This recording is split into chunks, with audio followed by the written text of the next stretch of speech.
আসসালামু আলাইকুম প্রিয় খামারি ভাই ও বন্ধুরা, দেশ এবং প্রবাস থেকে যে সকল ভাইরা এই ভিডিওটা দেখতেছেন সকলকে জানাচ্ছি আন্তরিক শুভেচ্ছা এবং অভিনন্দন। ঈদ পরবর্তী আরও একটি নতুন ভিডিও নিয়ে চলে আসলাম আপনাদের মাঝে। সাধারণত আজকে আলোচনা করব আমি কি গরু ক্রয় করলাম, কি দামে ক্রয় করলাম, কীরকম গরু ক্রয় করলে আপনারা লাভবান হবেন সে সম্পর্কে আলোচনা করব বিস্তারিত এই ভিডিওতে। আশা করি পাশেই থাকবেন, ভিডিওটা সম্পূর্ণ মনোযোগ সহকারে দেখবেন।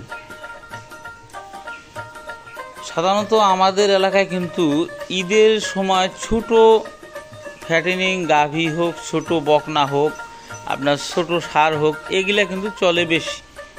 এখন ছোটোগুলো চলার মধ্যে একটা কারণ আছে, সেই কারণটি হচ্ছে আপনার আমাদের এই উত্তর অঞ্চলে সাধারণত আপনার ভুট্টা এবং আপনার যে পাথর, এই পাথর উত্তোলনের উপর নির্ভরশীল। এখন কিন্তু পাথর উত্তোলন বন্ধ হয়ে গেছে রাজনৈতিক কারণে, আপনারা জানেন। সেক্ষেত্রে ভুট্টাটা হয়েছে মূল অর্থকারী ফসল আমাদের এই উত্তর অঞ্চলের।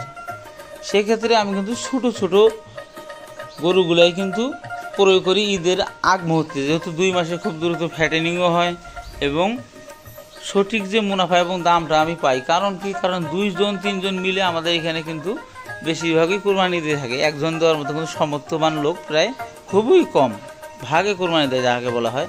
সেক্ষেত্রে কিন্তু আমি ছোট গরুগুলা ক্রয় করি ঈদের 2 মাস আগে। কারণ 2 মাসে কিন্তু আপনার যখন বড় ফ্রেমের গরু নেব তখন কিন্তু আপনার জিনিসটা আপনার সেইভাবে ফ্যাটেনিং হবে না। সাধারণত আমি এই যে গরুগুলো দেখতে পাচ্ছেন, এই সাইজের গরু কিন্তু আমি বর্তমান মানে 3 দিন আগে কিনছি আপনার 16টা, এখন কিনছি 8টা আর কি। 16 আর 8 24টা গরু প্রায় এই সাইজেরই। তার মধ্যে এটা একটু বড় ফ্রেমের, কিন্তু একটু সমস্যা আছে গরুটার। এই যে এই সাইজের গরুগুলো বেশিরভাগ কিনেছি। এগুলো কিন্তু আপনার 51,000 ওইটা পড়ছে, এইটা যেমন 53, ওইটা 75 আপনার ষাঁড় গরু। ষাঁড় এর মধ্যে কিন্তু 6টা ষাঁড় কিনছি, এই সেম কোয়ালিটি, এই সাইজ 6টা ষাঁড় কিনছি আমি। আর বাকিগুলো এখন তো আপনার এই বকনা এবং শুকনো হাড্ডি সার। সাধারণত একটু এখন আপনারা বলতে পারেন ভাই একটু এগুলো তো মোটাই দেখা যাচ্ছে। আসলে একটু মাংস ধরা না দিলে কিন্তু আপনার 2 মাসে কখনোই সেই ওভারলোড ফ্যাটেনিংটা হবে না।